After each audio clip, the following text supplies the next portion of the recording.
Le conflit coréen est l'histoire d'une nation divisée. Pendant des siècles, la Corée a été un royaume unifié. Cependant, le XXe siècle a apporté troubles et ingérences étrangères. Le Japon a annexé la Corée en 1910, supprimant la culture et l'identité coréenne pendant plus de 3 décennies. Après la Seconde Guerre mondiale, la libération de la Corée du joug japonais n'a pas apporté l'unité espérée. Au contraire, la péninsule s'est retrouvée prise au piège des tensions croissantes entre les États-Unis et l'Union soviétique. En 1948, 2 États distincts ont émergé. La Corée du Nord communiste, soutenue par l'Union soviétique, et la Corée du Sud capitaliste, soutenue par les États-Unis. Chacun revendiquait la légitimité du gouvernement sur l'ensemble de la Corée.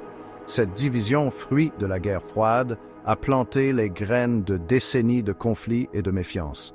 La guerre de Corée, à seulement quelques années de là, allait consolider cette division et laisser un héritage durable de souffrance et de séparation sur la péninsule coréenne. La paix fragile sur la péninsule coréenne a volé en éclats en 1950. La Corée du Nord, sous la direction de Kim Il-sung, a lancé une invasion surprise du Sud, visant à unifier la Corée sous un régime communiste. Les États-Unis, craignant la propagation du communisme, sont rapidement intervenus, menant une force des Nations Unies pour soutenir la Corée du Sud. La guerre de Corée fut un conflit brutal, marqué par des batailles à grande échelle et de lourdes pertes des 2 côtés. La Chine, également préoccupée par la présence américaine à sa frontière, a rejoint la guerre aux côtés de la Corée du Nord. Pendant 3 ans, la guerre a fait rage, dévastant la péninsule coréenne et causant des millions de victimes. Enfin, en 1953, un accord d'armistice a été signé. Cependant, cet accord n'a fait que suspendre les combats. Il n'a pas officiellement mis fin à la guerre. À ce jour, la Corée du Nord et la Corée du Sud restent techniquement en guerre. Même avec la cessation des hostilités, la péninsule coréenne est restée un point névralgique des tensions de la guerre froide. La zone démilitarisée établie par l'armistice est devenue une frontière fortement fortifiée, une manifestation physique de la division idéologique entre le Nord et le Sud. Les 2 Corées ont maintenu des armées importantes, constamment en état d'alerte face à la menace d'un nouveau conflit. Les États-Unis ont maintenu une présence militaire significative en Corée du Sud, un engagement qui perdure aujourd'hui. La propagande est devenue une arme clé de la guerre froide. La Corée du Nord, sous l'idéologie du Juche, a promu l'autosuffisance et dépeint les États-Unis comme un agresseur impérialiste. La Corée du Sud, quant à elle, a mis l'accent sur le développement économique et les valeurs démocratiques en contraste avec le système autoritaire du Nord. L'effondrement de l'Union soviétique en 1991 a eu un impact profond sur la Corée du Nord. Privée de son principal soutien, la Corée du Nord a été confrontée à une grave crise économique. En réaction, les dirigeants nord-coréens, désormais sous la direction de Kim Jong-il après le décès de son père, se sont focalisés davantage sur l'autopréservation et la survie du régime. Une stratégie pour assurer la survie du régime était la poursuite du développement d'armes nucléaires. La Corée du Nord considérait les armes nucléaires comme le moyen de dissuasion ultime, une garantie de sa sécurité contre les menaces extérieures, et en particulier des États-Unis. Malgré la condamnation et les sanctions internationales, la Corée du Nord a mené son premier essai nucléaire en 2006, affichant sa détermination à devenir une puissance nucléaire. Ce développement a marqué un tournant, transformant le conflit coréen d'une impasse régionale en une menace pour la sécurité mondiale. Section 5. Un nouveau millénaire, une lutte familière. Les tensions s'exacerbent au XXIe siècle. Le début du XXIe siècle a vu la persistance de l'impasse tendue sur la péninsule coréenne. Des incidents militaires, souvent déclenchés par des provocations nord-coréennes, ont maintenu un climat de haute tension. En 2010, le naufrage du navire de guerre sud-coréen Cheonan, attribué à une attaque à la torpille nord-coréenne, a conduit les deux Corées au bord de la guerre. Plus tard, la même année, la Corée du Nord a bombardé l'île de Yeonpyeong, un territoire sud-coréen près de la ligne de limite nord dans la mer Jaune, aggravant davantage les tensions. Ces incidents ont mis en lumière la volatilité du conflit coréen et le risque constant d'erreurs de jugement et d'escalade. La communauté internationale a réagi par des condamnations et des sanctions, mais la Corée du Nord est restée inflexible, poursuivant ses programmes nucléaires et de missiles malgré le coût économique.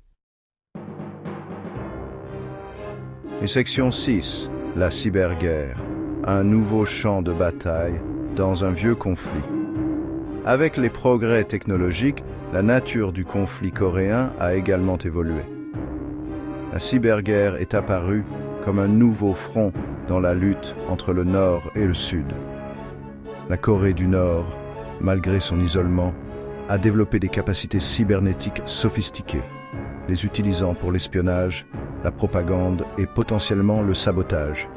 La Corée du Nord a été liée à plusieurs cyberattaques, notamment le piratage de Sony Pictures en 2014, prétendument en représailles au film Les Interviews, qui satirisait Kim Jong-un. Ces attaques ont démontré la volonté de la Corée du Nord d'utiliser des moyens cybernétiques pour riposter contre des ennemis perçus et exercer une influence au-delà de ses frontières. Bien que les capacités cybernétiques de la Corée du Nord soient une source de préoccupation croissante, il est important de noter que la cyberguerre n'est pas une affaire unilatérale. La Corée du Sud et ses alliés, notamment les États-Unis, possèdent leurs propres capacités cybernétiques avancées et se seraient engagés dans des opérations cybernétiques pour contrer les menaces nord-coréennes. Section 7. Des poignées de main à l'hostilité, les sables mouvants de la diplomatie, 2017-2019. Les années 2017 à 2019 ont été marquées par des fluctuations dramatiques dans le paysage diplomatique entourant le conflit coréen. Initialement, les tensions ont monté en flèche alors que la Corée du Nord effectuait une série d'essais de missiles de plus en plus puissants, y compris des missiles balistiques intercontinentaux ou ICBM, capables d'atteindre les États-Unis. La rhétorique entre Kim Jong-un et le président américain de l'époque, Donald Trump, s'est intensifiée, faisant craindre un conflit catastrophique. Cependant, une ouverture diplomatique surprenante est apparue début 2018, facilitée en partie par les Jeux olympiques d'hiver qui se tenaient en Corée du Sud. Kim Jong-un et le président sud-coréen Moon Jae-in se sont rencontrés lors d'un sommet historique, la première réunion de ce type en plus d'une décennie. Cela a conduit à une période de détente intercoréenne, avec notamment la démolition symbolique de postes de garde le long de la DMZ. Section 8. Retour à la confrontation, escalade récente après 2020. L'espoir d'une percée diplomatique s'est avéré de courte durée. En 2020, les pourparlers entre la Corée du Nord et les États-Unis étaient dans l'impasse, sans aucun progrès réalisé sur la dénucléarisation. La Corée du Nord a repris les essais de missiles, bien qu'à plus petite échelle qu'auparavant, et les relations avec la Corée du Sud se sont dégradées. Dans un acte symbolique de frustration, la Corée du Nord a détruit le bureau de liaison intercoréen, symbole de coopération intercoréenne, en juin 2020. Depuis lors, les tensions sont restées vives, la Corée du Nord procédant à un flux constant d'essais de missiles, y compris des tirs de missiles hypersoniques et de missiles balistiques lancés par sous-marins ou SLBM. Ces actions ont été condamnées par la communauté internationale et ont donné lieu à de nouvelles sanctions, mais la Corée du Nord n'a montré aucun signe de recul. Le pays semble déterminé à poursuivre le développement de ses capacités nucléaires et de missiles, ce qui représente un défi croissant pour la sécurité régionale et mondiale. Section 9. La péninsule coréenne. Un avenir incertain. Le conflit coréen, qui dure depuis plus de 7 décennies, reste l'un des défis de sécurité les plus complexes au monde. La division de la péninsule coréenne, héritage de la guerre froide, continue de projeter une ombre menaçante alimentant la méfiance, les renforcements militaires et le risque permanent de conflit. La situation est d'autant plus préoccupante que la Corée du Nord poursuit le développement de ses armes nucléaires, ce qui a transformé le conflit d'un problème régional en une menace mondiale. Bien que la diplomatie reste la voie privilégiée vers la paix, les progrès ont été difficiles à atteindre, entravés par une méfiance profondément ancrée et la réticence de la Corée du Nord à abandonner son arsenal nucléaire. L'avenir de la péninsule coréenne demeure incertain. Le risque d'erreur de calcul et d'escalade reste élevé, et toute reprise des hostilités aurait des conséquences dévastatrices pour la région et au-delà.